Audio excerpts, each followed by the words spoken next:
നമ്മുടെ ജീവിതത്തിൽ അസ്വസ്ഥതകളും ദുഃഖങ്ങളും വേദനകളും ഒക്കെയുണ്ട്. നമ്മുടെ ഏറ്റവും വലിയ ദുഃഖം എന്താണ്? നമ്മുടെ വേദനയും അല്ല, സാമ്പത്തിക കടമല്ല, രോഗമല്ല. പിന്നെ എന്നാണ് നമ്മൾ ഏറ്റവും കൂടുതൽ ദുഃഖിപ്പിക്കുന്നത്?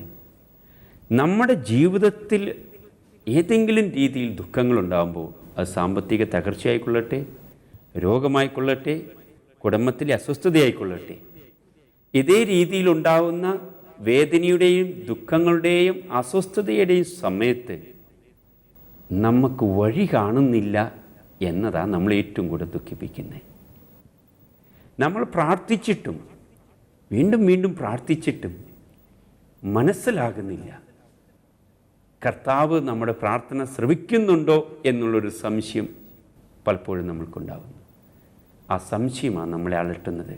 നമ്മുടെ വേദനകളല്ല, ദുഃഖങ്ങളല്ല, അതിനേക്കാൾ കൂടുതൽ നമ്മുടെ ദുഃഖത്തിൽ നിന്ന് ഇത് മോചനം നേടുന്ന ആ വഴി തിരിച്ചറിയാൻ കഴിയാത്തതാണ് നമ്മുടെ ഏറ്റവും വലിയ വേദന.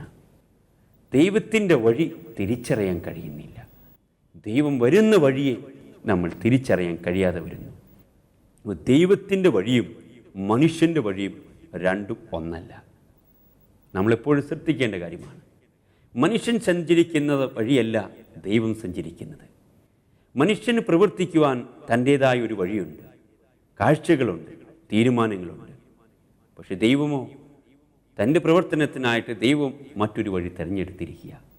അപ്പോൾ ഒരു മനുഷ്യൻ്റെ വിജയം എന്ന് പറയുന്നത്, ആത്മീയതയുടെ വിജയം എന്ന് പറയാം, അവൻ ദൈവത്തിൻ്റെ വഴിയെ നടക്കുകയും ആ വഴി തിരിച്ചറിയുകയുമാണ്.